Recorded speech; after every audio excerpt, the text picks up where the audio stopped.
My people, gather close. Let me tell you about the day pride met its mirror in the market square. The storm came heavy that evening, turning the red dust into rivers of mud. Thunder shook the iron roofs and sent traders scrambling to cover their goods.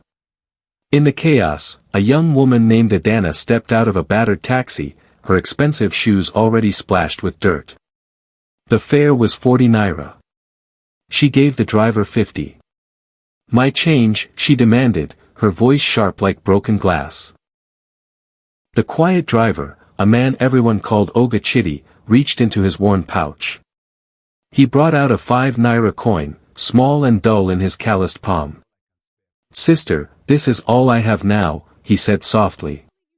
The remaining 5, I will. Thief.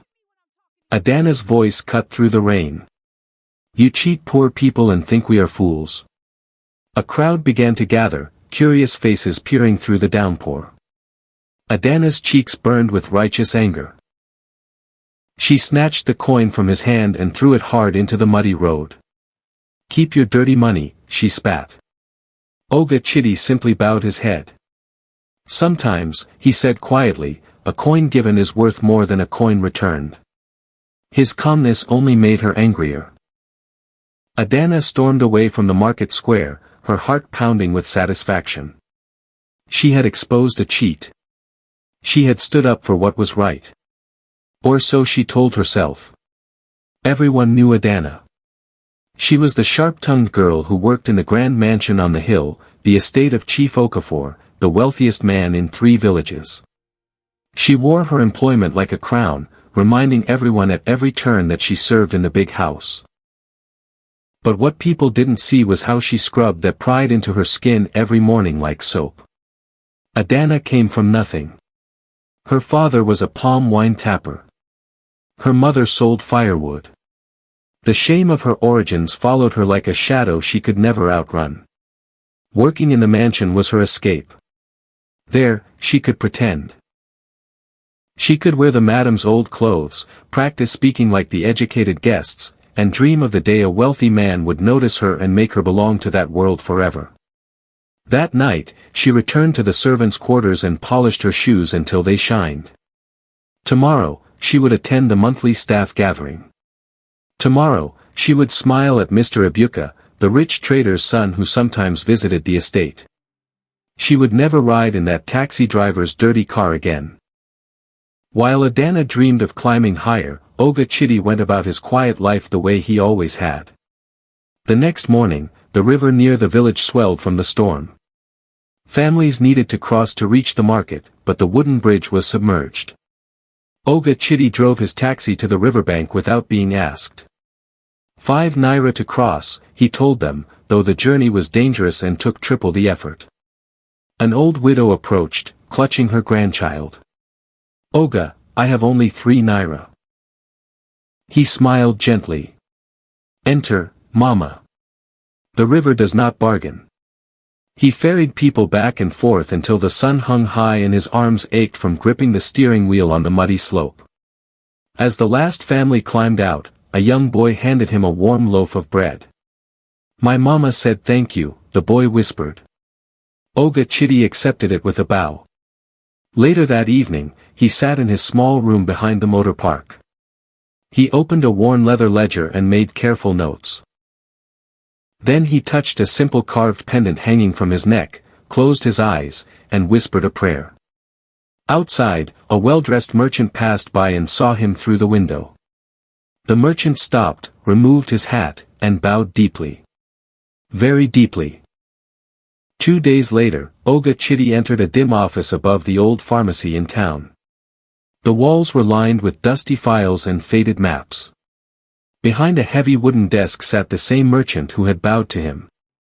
Ogitti, the merchant greeted, standing quickly. Everything is ready as you requested. Chitty nodded and sat down slowly, his rough hands resting on his knees. The merchant spread several documents across the desk. Property deeds. Transfer papers. Loan agreements. These 3 shops near the market, the merchant explained, pointing. The owners could not pay their debts. The bank was going to seize them. I purchased the debts quietly, as you instructed. Chitty studied the papers carefully, his eyes moving slowly over each line. Then he signed his name at the bottom of each document. His signature was neat, educated, and firm. And the land near the river? Chitty asked. The merchant hesitated. Oga, that one is delicate. It belongs to Chief Okafor's estate. He has debts too, but they are large. Very large. Chitty's face remained calm. How large? The merchant named a sum that would make most men faint. Chitty simply nodded. Begin the process. Quietly. As he left the office, the merchant whispered to himself, who is this taxi driver? At the mansion on the hill, trouble was brewing like storm clouds before rain. Adana was arranging flowers in the main parlor when she heard the whispers. The cook and the gateman were speaking in low voices near the kitchen door. They say salaries will be delayed this month, the cook said nervously. Delayed? The gateman replied. My brother works at the chief's office downtown. He says it is worse than delay. The chief is drowning in debt. Adana's hands froze. She pretended not to hear, but her heart began to race. That evening, Chief Okafor hosted a small gathering in the mansion courtyard. Wealthy guests arrived in expensive cars, their laughter filling the night air. Adana wore her best borrowed dress and positioned herself where Mr. Ibuka could see her. She smiled. She laughed at the right moments. She was performing. Then she overheard two guests speaking near the mango tree. Chief Okafor is finished, one man said quietly. A mysterious investor is buying up all the bad debts in town. Soon, he will own half the properties here. Adana's stomach twisted. Mr. Ibuka walked past her without a second glance. That night, she lay awake in her narrow bed, staring at the ceiling. For the first time, she felt the ground shifting beneath her carefully built dreams. 3 days later, heavy rains returned. The river swelled again, angrier this time, swallowing the road that connected the village to town. Adana needed to cross urgently. Chief Okafor had sent her to deliver an important envelope to his lawyer downtown. She stood at the riverbank, clutching the sealed envelope, her polished shoes already caked in mud. Several people waited, but no taxi dared attempt the crossing. The water rushed too fast, too deep. Then she heard the familiar rumble of an old engine. Oga Chitty's taxi appeared through the mist. Adana's pride flared immediately. She would rather walk. She would rather swim. But the envelope in her hand was her responsibility, and failure meant losing her position. She had no choice. She climbed into the back seat without speaking, her jaw tight. Chitty said nothing. He simply drove carefully into the churning water, his hands steady on the wheel. The taxi rocked and groaned, but he guided it across like a man who had done this 1,000 times. When they reached the other side, Adana opened the door quickly and stepped out. Chitty's voice stopped her. Sister. She turned, annoyed. He held out his hand. In his palm was a coin. Small, silver, polished until it shined. It was her coin. The one she had thrown into the mud. Adana stared at the coin, her throat tight. He had kept it. He had cleaned it. And now he was offering it back. I don't want it, she said sharply, her voice trembling with something she couldn't name. Anger. Shame. Confusion. It is yours, Oga Chitty replied gently. I only returned what belongs to you. You're mocking me, she accused, stepping back. He shook his head slowly. No, sister. I am reminding you. You threw away more than silver that day.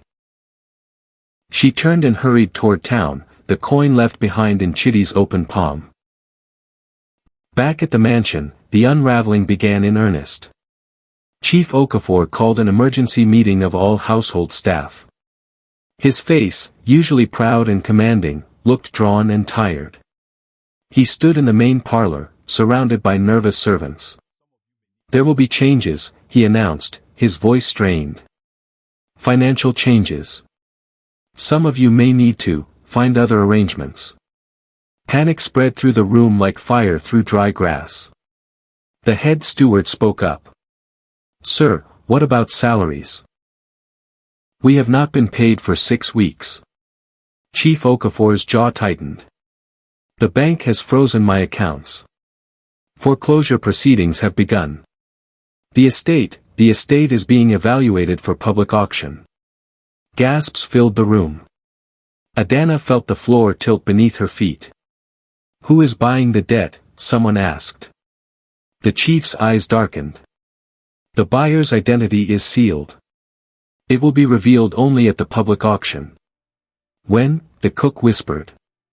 7 days from now. In the market square." Adana stumbled out of the parlor, her chest tight. Everything she had built her life around was crumbling. The mansion. The status. The dream of marrying into wealth. All of it, dissolving like sugar in rain. That night, she heard the servants whispering again. "That taxi driver, Ogitti, they say he has become strangely wealthy." While the mansion trembled on the edge of collapse, Ogitti faced a test of his own. A man in an expensive Adana arrived at the motor park late one evening. His shoes were polished, his rings were gold, and his smile was the kind that made honest people uncomfortable. This was Mr. Azuka, a government official known for collecting money from both sides of every deal. "Ogitti," Mr. Azuka said smoothly, sitting uninvited in the passenger seat of the taxi. "I hear you have been making investments." Chitty continued wiping down his dashboard. "I buy what I can afford." Mr. Azuka laughed. "Don't be modest. You have been buying debts all over town. Very clever. Very quiet." He leaned closer. "I have a proposal. There are families struggling to pay rent. If we work together, we can encourage them to sell their properties cheaply. We split the profit. 60-40. In your favor, of course." Chitty stopped wiping. He looked at the man with calm, steady eyes. "No. Mr. Azuka's smile faded. "No. I do not profit from suffering," Chitty said quietly. "I buy debts to forgive them, not to multiply them." The official's face hardened. "You are a fool, taxi driver. Mercy is expensive. You will regret choosing kindness over profit." He climbed out of the taxi and disappeared into the night.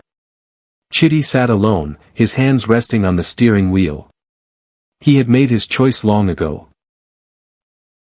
By the next market day, whispers about Ogitti had spread through the town like smoke. Some said he had discovered hidden treasure. Others claimed he was blessed by ancestors.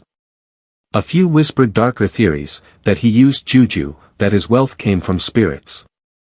Adana heard the rumors while buying vegetables. Her stomach churned as she listened.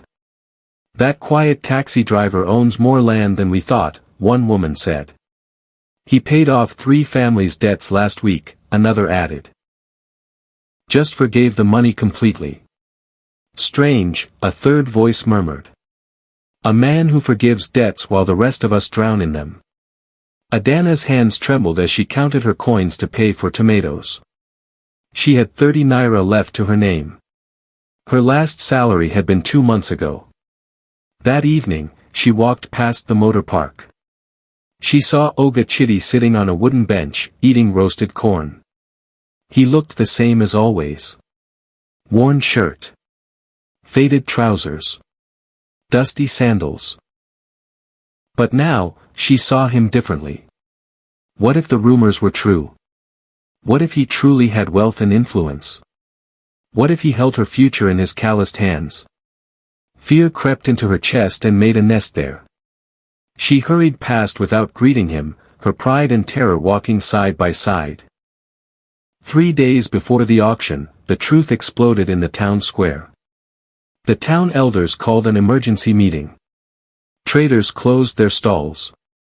Families gathered under the ancient Irako tree. Even the chief, pale and silent, stood among them. The head elder rose, holding a thick folder of documents. "My people," he began, his voice grave. "We have discovered something that concerns every family here. One investor, one single person, now owns the majority of failing properties in this town." Murmurs rippled through the crowd. Shops. Farmland. Houses. Even. The elder paused and looked at Chief Okafor. "Even the mansion on the hill." Gasps. Shouts. Confusion. "Who?" someone yelled. "Who is this person?" The elder raised his hand for silence. "The investor's identity has been kept anonymous, as is their legal right. But they have agreed to reveal themselves publicly." "When?" the crowd demanded. "At the auction. 3 days from now. Here, in this square."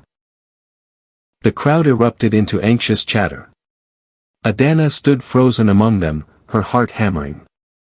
The elder's final words cut through the noise like a machete. "Whoever this person is, they now control the future of this town." Adana stumbled home that night, her mind spinning. Everything she feared was coming true. And she had no power to stop it. The next morning, Mr. Ibuka came to the mansion. Adana's heart leapt foolishly when she saw his car approaching. She smoothed her dress and rushed to greet him, hope fluttering in her chest like a trapped bird. But he did not come for her. He came to collect a debt Chief Okafor owed his father. And when the chief could not pay, Mr. Ibuka's polite mask slipped away.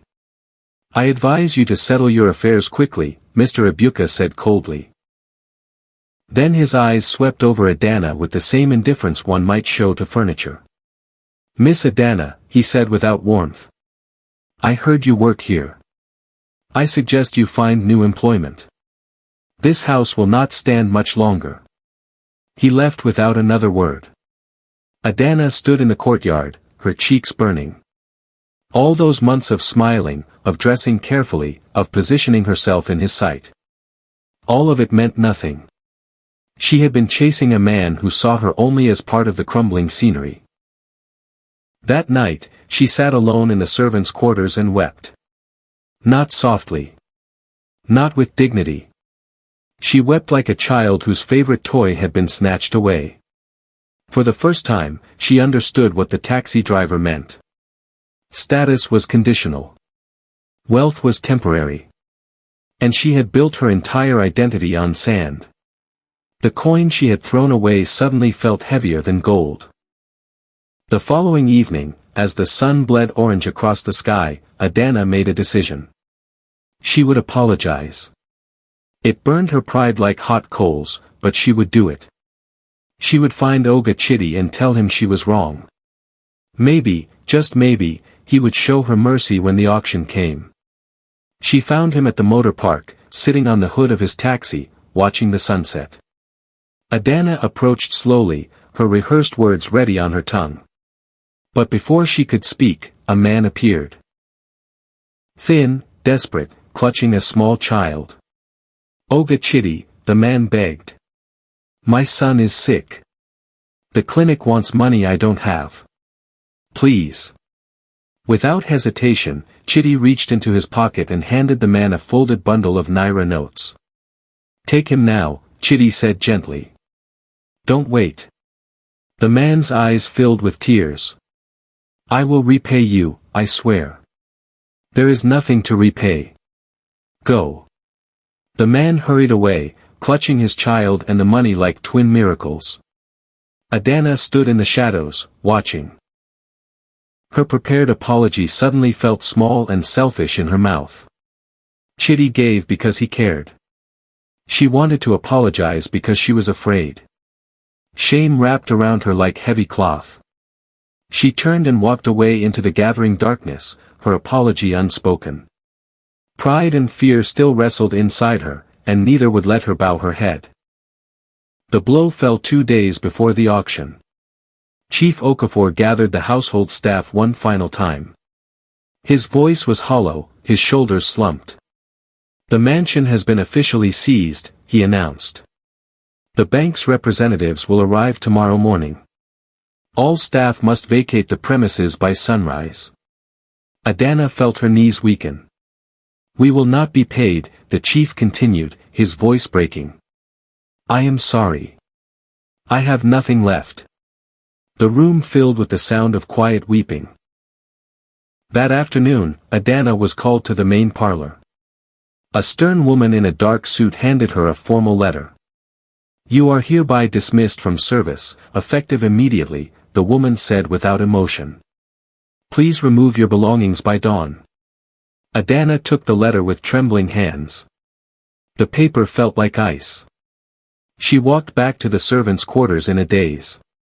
Around her, others were packing their few belongings, their faces drawn with shock and fear.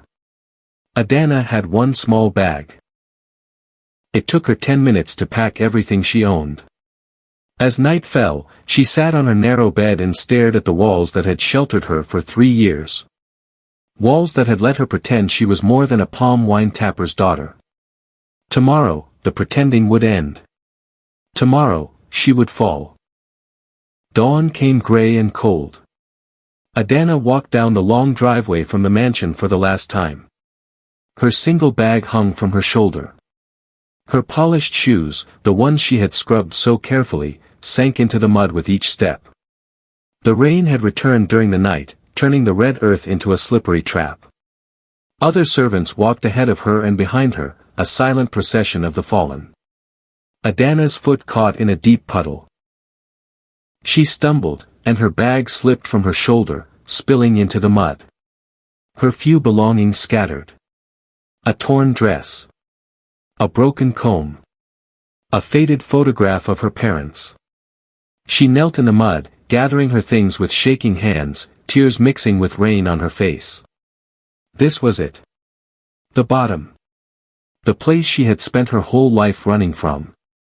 When she finally stood, covered in mud, her dignity stripped away, she looked down the hill toward the main road. A familiar taxi was parked there, waiting. Ogitti stood beside it, his hand resting on the open passenger door. He did not smile. He did not gloat.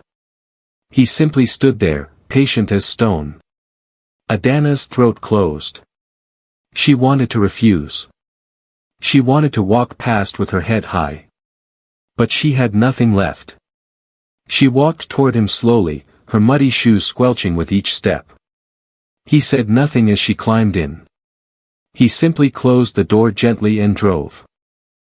Adana expected him to take her to the village, to drop her at her parents' small compound where shame would greet her at the door. But he did not turn toward the village road. He drove toward the town square. "Where are you taking me?" she asked, her voice barely a whisper. "To the truth," he replied. The square was already filling with people. The auction was today. Everyone knew. Traders abandoned their stalls.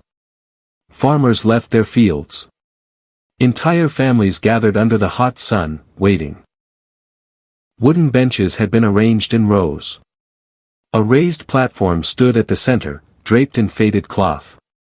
Official-looking men in suits shuffled papers and spoke in low voices. Ogitti parked the taxi at the edge of the square and turned off the engine. "Why did you bring me here?" Adana asked, fear crawling up her spine. He looked at her with those calm, steady eyes. "Because some lessons must be witnessed." He stepped out of the taxi. Adana sat frozen, her heart pounding. She wanted to run. She wanted to disappear. But something held her there. Curiosity. Dread. The terrible need to see how this story ended. She climbed out slowly and followed him into the crowd. The auction was about to begin. The town elder stepped onto the platform, his face grave. The crowd fell silent. "People of this town," he began. "Today, we gather to witness the final transfer of properties seized due to unpaid debts. The primary estate in question is the mansion on the hill, formerly owned by Chief Okafor. Chief Okafor stood at the front, his head bowed, a broken man. Several investors have expressed interest, the elder continued. But one investor holds the majority claim. That investor will now be revealed. The crowd leaned forward. Adana's breath caught in her throat. Mr. Azuka, the corrupt official, stepped forward with a confident smile. I am prepared to make a generous offer for the estate, he announced loudly. Murmurs rippled through the crowd.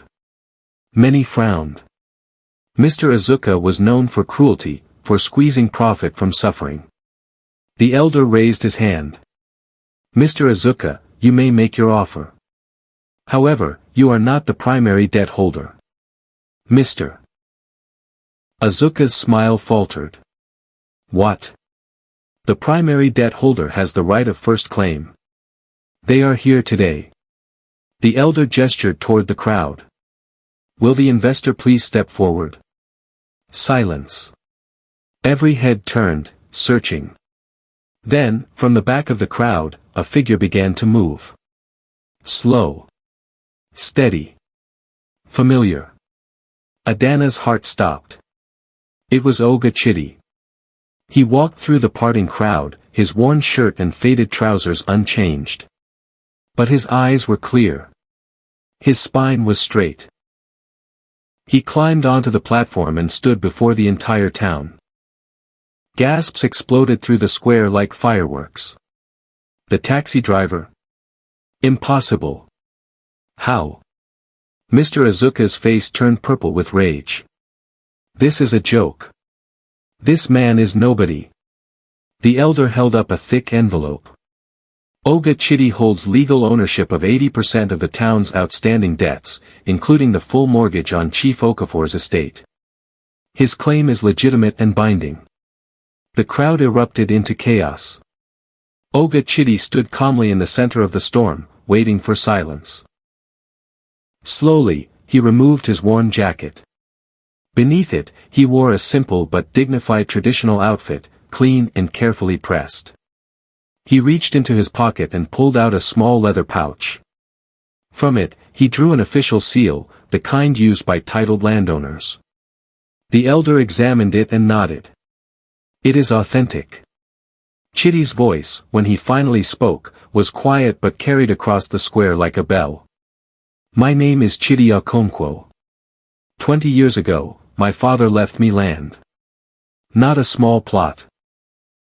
A large inheritance near the river and beyond. I could have lived in luxury. But I chose to live simply. I chose to drive a taxi. I chose to understand hardship, to walk among people, to see what wealth hides. The crowd stood frozen, disbelief written on every face.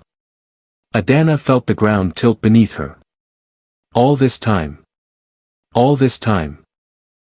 Chitty continued, his voice steady and clear. I used my inheritance quietly. I bought failing businesses and kept them running. I purchased debts and forgave them. I restored abandoned land. I helped where banks refused to help. He gestured to the crowd. You know me as a taxi driver. But I have always been more. I simply chose not to announce it. An old woman from the crowd called out, Why? Why hide your wealth? Chitty's eyes softened. Because wealth changes people. It builds walls. I wanted to see the truth of this town. The kindness. The cruelty. The hearts hidden behind masks. He turned to Chief Okafor, who stood trembling. Chief, you hosted me in your home once, many years ago, when I came seeking business advice. You turned me away because I arrived in my taxi, not in a fine car. You said the poor had no place at your table. Chief Okafor's face crumbled. I remembered that day, Chitty said quietly. Not with anger. But with clarity. He turned to Mr. Azuka, whose smug smile had vanished completely. And you, Mr. Azuka. You came to me offering profit through exploitation. You wanted to squeeze suffering for gold. Chitty pulled documents from his jacket. I have records. Every bribe you collected. Every family you cheated. Every deal you poisoned with greed. Mr. Azuka's eyes went wide with panic. The crowd began to murmur, their voices rising like a gathering storm. The elder took the documents and examined them. His face darkened. These are serious accusations, he said. Mr. Azuka tried to laugh it off. This is nonsense. The ravings of a poor taxi driver. Chitty's voice cut through the noise like a blade. I am not poor. And these are not ravings. They are facts. Signed receipts. Recorded conversations. Witness statements. He gestured to several people in the crowd. They stepped forward, nodding. A shopkeeper. A widow. A farmer. One by one, they confirmed the official's corruption. Mr. Azuka's face went from purple to gray. He tried to push through the crowd, but strong hands grabbed him and held him fast. Justice will be served, the elder declared. Mr. Azuka, you will answer to the authorities. The crowd roared with approval as the corrupt official was led away, shouting and cursing. But the square fell silent again when Chitty turned his gaze toward the section where Adana stood. She felt her blood turn to ice. He saw her. Of course he saw her. The entire town turned to look. Adana wanted the earth to swallow her whole. She stood in the same square where she had humiliated him, thrown his coin into the mud, called him a thief before witnesses. Now, those same witnesses watched and waited. Chitty stepped down from the platform and walked toward her. The crowd parted like water. Her knees trembled. Adana stood frozen as Ogitti approached. The entire square held its breath. She remembered every word she had spoken. Every insult. Every drop of venom. She remembered the coin thrown into the mud. She expected anger. She expected revenge. She deserved both. Chitty stopped in front of her. His face was calm, unreadable. Silence pressed down on the square like a heavy hand. Adana's voice cracked when she finally spoke. I am sorry. It came out small. Broken. Nothing like the proud voice that had condemned him weeks ago. Chitty said nothing. He simply reached into his pocket. Adana's heart hammered. He pulled out the small silver coin. The same one she had thrown away. Polished and shining. He held it up so the entire crowd could see. This coin, he said quietly, was thrown at me in anger. It was meant to shame me. To prove I was a cheat. The crowd murmured. But I kept it. I cleaned it. And I waited. He looked at Adana. Do you know why? She shook her head, tears spilling down her cheeks. Because every coin has two sides, Chitty said. One side shows the value we think we have. The other shows the value we truly possess. He paused. You showed me your anger. Now I will show you something else. The crowd leaned closer, hungry for humiliation, for justice, for revenge. What he did next shocked them all. Ogitti turned to face the crowd, still holding the polished coin high. This woman humiliated me publicly, he announced. She called me a thief. She threw this coin like garbage. The crowd nodded, their faces hard with judgment. She was wrong, Chitty continued. But he lowered the coin and looked at it thoughtfully. She was also desperate. Afraid. Ashamed of poverty she did not choose. She built walls of pride to protect a heart that had been hurt too many times. Adana's breath caught. He understood. Somehow, he understood. Chitty turned back to her. I do not seek revenge. Revenge is easy. Revenge is what broken people do when they gain power. He held out the coin to her. I choose something harder. Adana stared at the coin, trembling. I choose mercy. The crowd gasped. Chitty's voice grew stronger. The mansion on the hill will not remain a symbol of pride and status. It will become a school and refuge for struggling families. A place where children can learn.